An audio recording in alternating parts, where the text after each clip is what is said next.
Can I ask you a question? Mm-hmm. Yeah. Who said this was Black women's responsibility?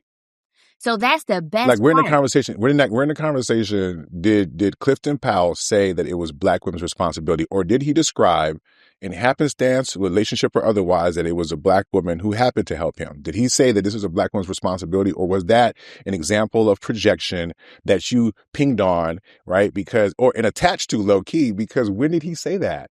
So he never said that. It was actually inferred, though. And to be honest, in our culture, there's always an inference that Black women need to do this or Black women need to do that in our culture itself.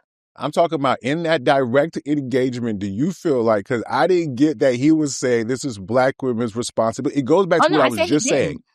Right? Because I was just saying that and this is the part where you mentioned the whole other part of the conversation, because some of us recognize that people put stuff into the pot that don't belong in the pot. Why? Because maybe they don't be in the pot. They don't know it would be bubbling in the pot. And they kind of confuse the pot a little bit. So that's what I was saying in terms of they put out this idea, protecting Black women. He never made it Black women's responsibility. If you're in a relationship with somebody, you might learn a thing or two. I think he was referring to the woman that he was in a relationship with.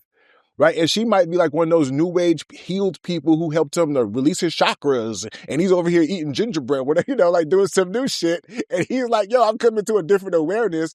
And it's like now he's saying that, it's Black women's responsibility to be all these things. When did he say that? So once again, I already said that he didn't say that. I said the young buck made the comment that it was Black men act like it's Black women's responsibility. Not Clifton. Clifton never said it. He just identified that it was a woman, the current woman that he's with, that helped him understand that he didn't know how to love and was teaching him how to love. Okay, so I want to just jump in real quick on this because to me it's like an argument about what?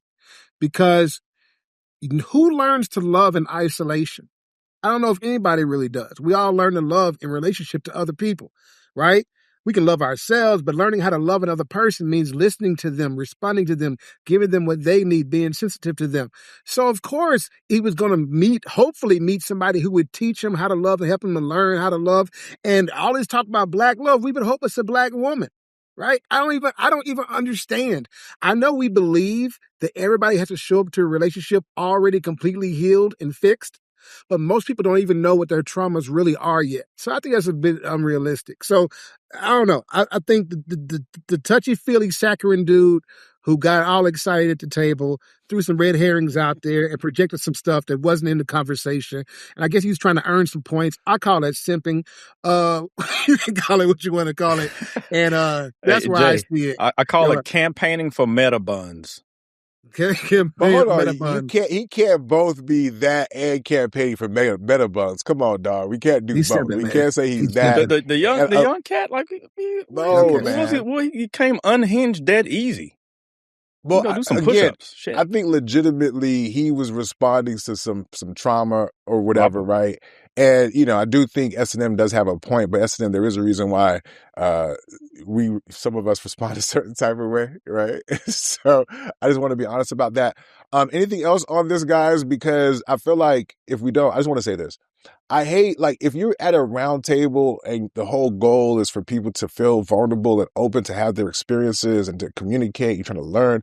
Like, sometimes people just don't be listening to understand. Like, it ain't that hard. You don't know that person. They're expressing a story. They're expressing their truth. They don't have to be clashes. I just hate when the purpose of such a conversation, I'm glad they were able to, like, temper it down a little bit.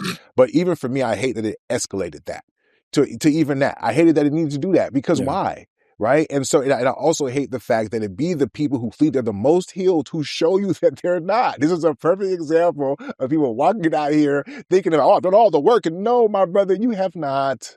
You have not, sir. And it's okay to say that. I don't think he was trying to be disrespectful. I get your point, S&M, that you feel like he cut him off. But if you listen to that flow, especially when you're vulnerable and especially when we're men, if we don't do it enough, nigga, walk on eggshells around me, fam. The shit can get lit up. We got to stop pretending we want men to automatically go from we don't communicate, and then when we try to communicate, we got somebody trying to invalidate what we just communicated, and it might not be up at that point in time, nigga.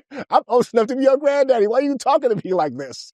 You know what I'm saying? The fuck? You black or no? Because this is how we rumble over here. You know what I'm saying? Fuck we talking about? Show soft ass. You know? Any other thoughts or conversation before we move on?